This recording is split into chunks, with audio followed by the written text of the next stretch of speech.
V nasledujúcich minútach sa dozvieme, ako funguje Národná sieť rozvoja vidieka a jej regionálne pracovisko pre Trenčiansky kraj. Na konkrétnych príkladoch si predstavíme, ako sa pomocou eurofondov dosiahli v mnohých podnikoch a obciach nášho regiónu pozitívne zmeny od sféry výroby až po kultúru a životné prostredie. Ak máte dobrý nápad, zbystrite pozornosť a nechajte sa inšpirovať tými, čo už svoje myšlienky dokázali v rámci Programu rozvoja vidieka Slovenskej republiky realizovať v praxi. Prvý príbeh je z Hornej Súče a nazvali sme ho príznačne Investície do modernizácie. Obhospodarujeme zhruba 1200 hektárov poľnohospodárskej pôdy, z toho je 900 hektárov trvalých trávnych porastov a 300 hektárov ornej pôdy.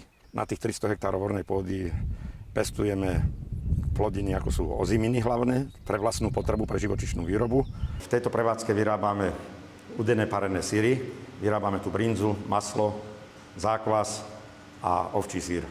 Konkrétne tohoto objektu bol to objekt starší, bol rekonštruovaný, bola tu komplet vykonaná prístavba krmnej chodby, obslužných komunikácií, krmného žlabu, nátery oceľových konštrukcií, výroba nových zábran, teda nová elektroinštalácia, nové napájanie, teda vodovod a koncovka maštálneho hnoja.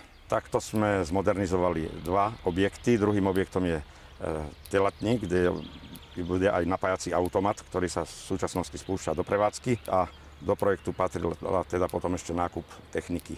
Celý projekt aj vrátane nákupu poľnohospodárskej techniky bol zhruba v objeme 750 000 eur. Modernizácia nám vlastne pomohla hlavne v úspore pohonných hmot aj pracovnej sily. Treba podčiarknuť, že od vzniku projektu po jeho dvojstupňové schválenie je nutná súčinnosť medzi realizátorom a regionálnym pracoviskom pre Trenčiansky kraj. Jeho úlohou je okrem informovania o možnostiach využitia eurofondov aj vzdelávanie a poradenstvo pre poľnohospodárov, lesníkov či podnikateľov vo vidieckom cestovnom ruchu. Samozrejme, ten istý informačno-vzdelávací a poradenský servis vykonávajú regionálne pracoviská aj pre obce a verejno-súkromné partnerstvá. Aktivity regionálneho pracoviska Národnej siete rozvoja vidieka pre Trenčiansky kraj možno v kocke zhrnúť do 6 bodov. Konkrétne: zber údajov a poskytovanie informácií o opatreniach zameraných na podporu vidieka. Poradenstvo pre opatrenia Programu rozvoja vidieka Slovenskej republiky na roky 2007 až 2013. Organizovanie školení a seminárov. Kontaktný bod v rámci prístupu LEADER.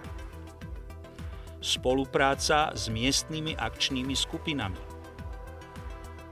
Poskytovanie spätnej väzby riadiacej autorite vo vzťahu k rozvoju vidieka. Národná sieť rozvoja vidieka je súčasťou Programu rozvoja vidieka pre roky 2007 až 2013. Financované prostredníctvom Európskeho poľnohospodárskeho fondu pre rozvoj vidieka. Hlavnou činnosťou Národnej siete rozvoja vidieka je spájať aktérov rozvoja vidieka v rámci území, to znamená konečných prijímateľov a beneficientov z tohto programu. Druhá inšpirácia je z jedného z najznámejších mäsokombinátov, ktorý pôsobí v našom regióne. Tento príbeh sme v rámci opatrení v osi číslo 1 Národnej siete rozvoja vidieka nakrútili v Trenčíne a nazvali sme ho Zvýšenie kvality a odbytu výroby. V prvom rade na nových zariadeniach a nových priestoroch je práca pre pracovníkov menej fyzicky náročná. Je pre nich podľa môjho názoru aj zaujímavejšia. Nové stroje, nové technológie sú už na súčasnej svetovej úrovni, kde sa tým ľuďom aj jednoduchšie pracuje, majú jednoduchšiu obsluhu tých zariadení a tie produkty sú kvalitnejšie. A v tých priestoroch, ktoré sú nové, samozrejme sa aj ľudia cítia lepšie a tým pádom podávajú aj lepšie pracovné výkony. Čo sa týka ďalšieho stupňa plnenia tohoto projektu, bolo to zakúpenie automobilov, keďže mám vlastnú dopravu a vlastnou dopravou riešime našu distribúciu výrobkov. Takže sme zakúpili 3 automobily z prostriedkov tohoto projektu. A tretia fáza bola dobudovanie a rozšírenie skladových priestorov, expedičných priestorov, umývárky, ktorá slúži na umývanie preprave kádi a zvýšenie hygieny na pracovisku a pri celkovom spracovaní mäsa a výrobe mäsových výrobkov. Finančné prostriedky boli vtedy ešte uvádzané v slovenských korunách. Bolo to 31 817 000 slovenských korún, kde 50% sme mali možnosť vyčerpať z prostriedkov Európskej únie, z fondov. A tých 50% sme museli vlastnými prostriedkami investovať do tohoto projektu. Pripomeňme, že nové stroje spĺňajú všetky náročné normy Európskej únie, rovnako po stránke hygienickej, ako aj bezpečnosti práce a ochrany zdravia, ďalej kvality produkcie a zlepšenia pracovných podmienok. Ďalší inšpirujúci príklad na úspešný projekt rozvoja vidieka sme zaznamenali na gazdovstve Uhliská v Nemšovej Závade. Práve v tomto katastri sa nachádza jedna z najmenej úrodných pôd na Slovensku. Zdá sa, že majitelia tohto agroturistického centra si poriadne vysúkali nielen rukávy a našli recept na úspech v tom najširšom zmysle slova. Veď posúďte s nami. Platby v znevýhodnených oblastiach.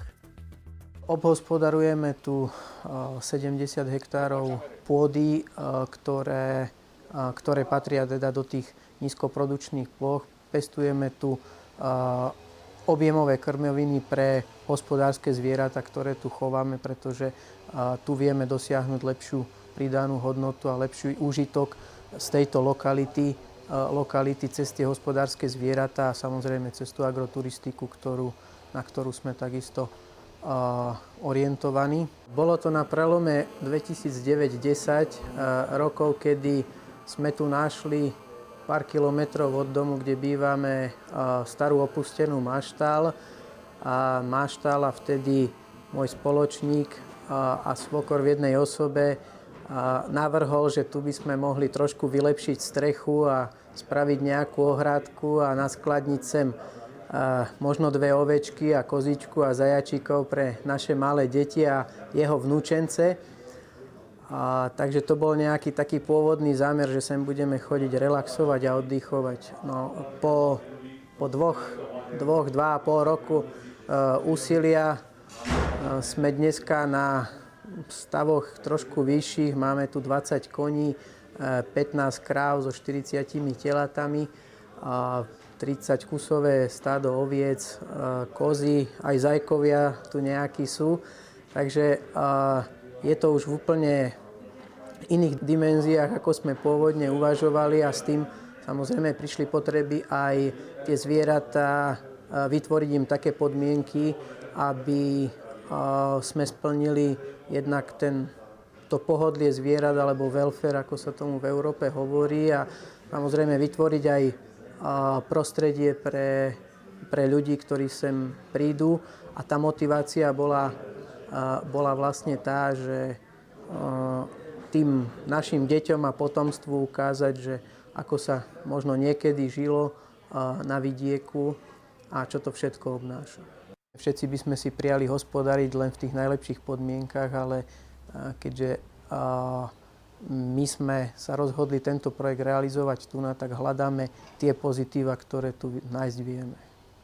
Gazdovstvo Uhliská je príkladom úspešného projektu opatrenia v osi číslo 2. Samozrejme, dobré príklady z regiónu, v ktorých úspešne spolupracujú realizátori a zástupcovia Národnej siete rozvoja vidieka, nenájdeme iba v oblasti poľnohospodárstva a agroturistiky.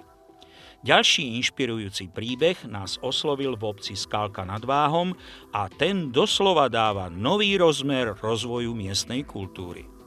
Nazvali sme ho Rekonštrukcia kultúrneho domu.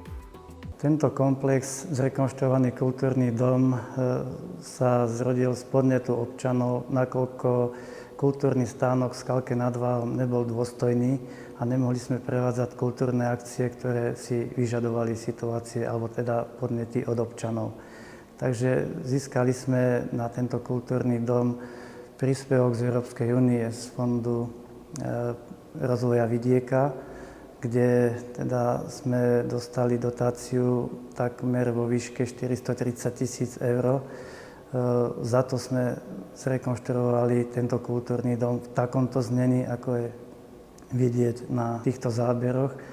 A určite bude slúžiť účelu, a to, či sú to zábavy, či sú to rôzne kultúrne vystúpenia, ale i v rámci dopytu občanov svadby, takisto oslavy, a skúsime si to využiť v maximálnej miere len na kultúrne akcie a nekumulovať to s nejakými prenajmami z iných oblastí.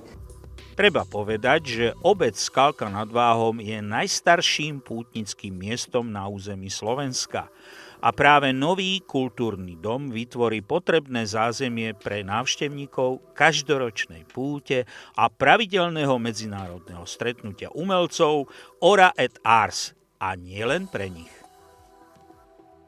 Celkom z iného súdka je projekt, ktorý bol realizovaný v obci Dulov. Kým vám ho podrobnejšie predstavíme, povedzme si, že rovnako ako Skalka nad Váhom, aj táto obec patrí do pôsobnosti miestnej akčnej skupiny Vršatec. V tejto súvislosti poznamenajme, že v Trenčianskom kraji pôsobia dovedna 4 miestne akčné skupiny. Okrem Vršatca je to Teplička, Považie a Kopaničiarsky región. Konkrétne v Dulove nás zaujal už realizovaný a zaplatený projekt, ktorý sme nazvali Úprava chodníkov a rekonštrukcia ciest. Obec Dúlov má 929 obyvateľov, rozlohu má 553 hektárov. Obec Dúlov je výnimočná tým, že má krásnu oddychovú rekreačnú oblasť, doslova raj rybárov, ktorý vznikol výstavbou rybníkov v čase budovania diaľnice pri dodávke štrkopiesku. Rybári si tu prídu na svoje, pretože v športovom rybárstve je tu naozaj možnosť úžasného vyžitia. Býva tu návštevnosť ozaj obrovská, dokonca tu vidno veľa ešpezetiek z cudziny, najmä z Čiech.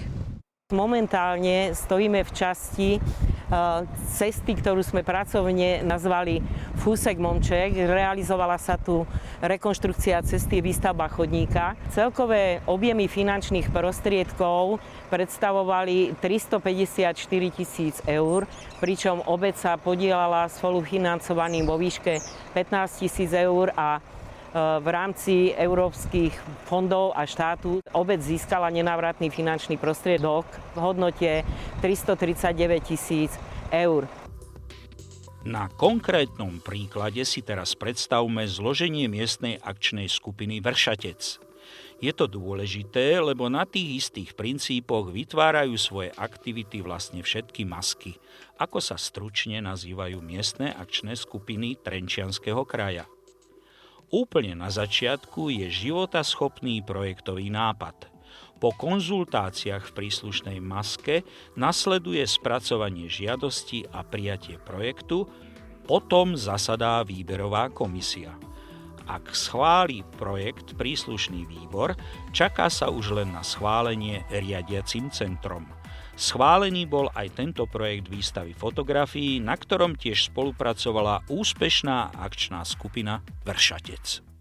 Sme usporiadali súťaž medzi amatérskými fotografmi z nášho územia, kde sme vytvorili 4 kategórie, do ktorých sa mohli prihlásiť s 3 fotografiami a jednoducho tú svoju prácu nejakým spôsobom sa snažíme zviditeľniť medzi ostatných občanov nášho územia. Naša činnosť sa rozdeľuje do takých 3, by som povedala, kategórií.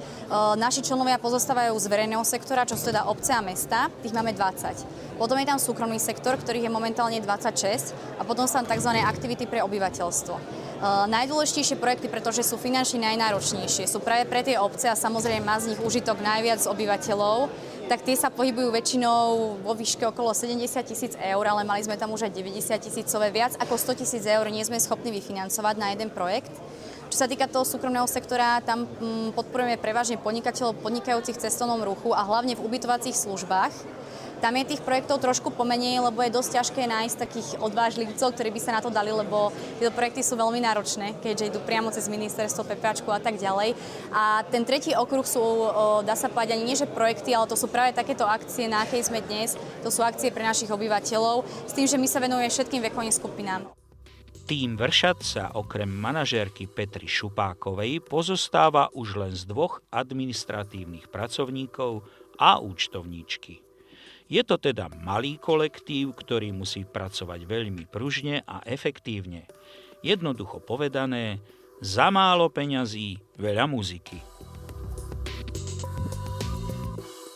Ďalším príkladom úspešnej činnosti miestnej akčnej skupiny Vršatec je v rámci programu rozvoja vidieka vybudovanie námestíčka s detským ihriskom a rekonštrukcia oázy pokoja. Tento sympatický projekt sme nazvali Oddychová zóna a oáza pokoja. Bolešov vznikol zlúčením 2 obcí, Bolešov a Piechov. V súčasnosti máme približne 1500 obyvateľov. Táto plocha bola predtým vlastne rumoviskom po stavbe, bola to nespevnená ani nezatrávnená plocha, kde bol predtým starý dom. Po demolácii vlastne vznikol, sa otvoril tento priestor od cesty po potok. No a pýtalo sa vlastne do obce vytvoriť také centrum, taký stred obce, kde by sa mohli poriadať určité spoločenské akcie a vlastne vzhľadom na to, že je tu možno aj geografický stred, tak vznikla táto plocha. Z neupravenej plochy vznikol stred obce, kde teda sa môžu pri rôznych akciách združiť ľudia a zmena stála približne 37 000 eur.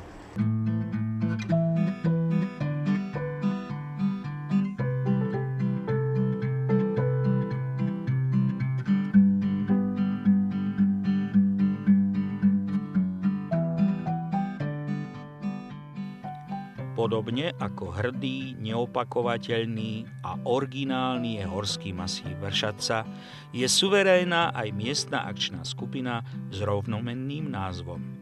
Klasik Hugolín Martin Gavlovič sa kedysi vyjadril, citujem, pod Vršatcem od lenivosti chraň se pilností. Koniec citátu. Úspešné projekty, ktoré sme vám telegraficky predstavili v tomto publicistickom dokumente, navrávajú, že v tomto kraji naozaj žije veľa invenčných a cieľavedomých ľudí. Ľudí, ktorí sú príkladom pre tých váhajúcich, pre tých, ktorí ešte nemajú to správne sebavedomie a chuť zapojiť sa do programu rozvoja vidieka. Ak náš televízny produkt prebudil invenciu a zápal aspoň u desiatky tých menej priebojných, potom tento dokument naplnil svoj účel. Všetkým, čo nám o tom pošlú e-maily alebo zatelefonujú, vopred srdečne ďakujeme.